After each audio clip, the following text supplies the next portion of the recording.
कोणार्करे बालुका कला माध्यमरे प्रधानमंत्री जन्मदिनर शुभेच्छा वार्ता दिया जाइछि।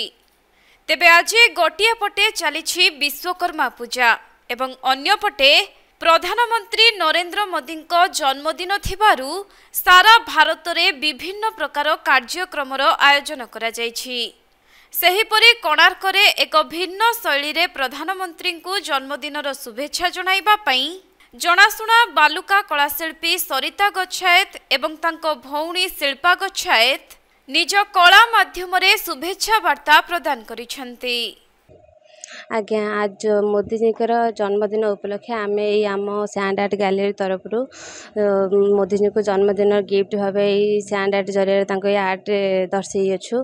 आई आर्ट करने आमको 2 दिन लगी जहाँकि आम अनुष्ठान रे थिबा स्टूडेंट मैंने आसिक भी आमर कईच सुरक्षा और गछ सुरक्षा उपर आर्ट करिसेंती।